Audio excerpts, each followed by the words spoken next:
没有人告诉过我，中国人民解放军也要搞色情间谍，也要搞什么狗屁贴身侦察。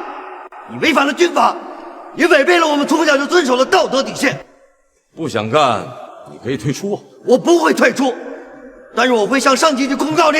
到底是什么事情，竟然让一向冷静的何晨光勃然大怒？原来竟是自己的女友被安排到恐怖分子身边做起了色情间谍。尽管唐心怡百般不愿意，可是军人的天职是服从命令。出发前，他把何晨光单独喊到一旁，向他轻声告别。看着心爱的女友双眼泛红的模样，何晨光此时的内心无比痛苦。可是他清楚的知道自己的身份是一名军人，尽管他的心里已经猜到了女友将去执行什么样的任务，可他还是选择不去干涉。你会恨我？我不会，你真的会恨我我的？不会的，我没那么狭隘。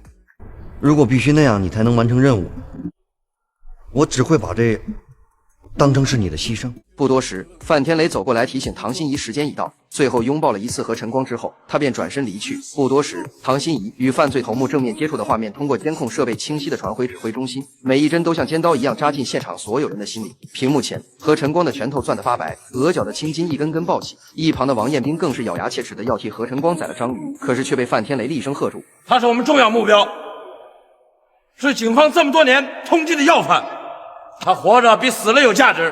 菜鸟们再也忍不住，直接质问范天雷到底什么时候行动。这会儿就受不了了。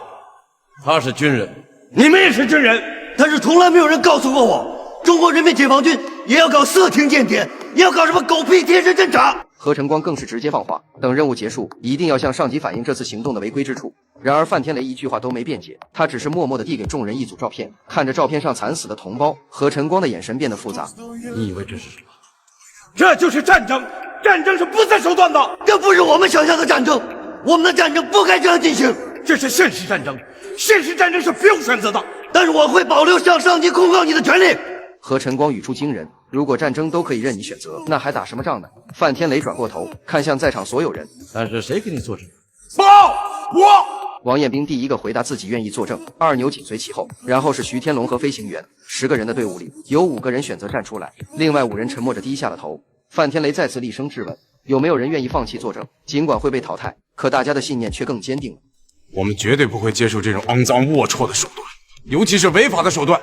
俺想做一个堂堂正正的军人。可直到这一刻，他们并不知道，这根本不是一场真正的违规行动，而是范天雷早就布好的一场考验。一夜侦查之后，唐心怡已经跟随章鱼深入到核心区域。答应我一件事，说，不要伤害他。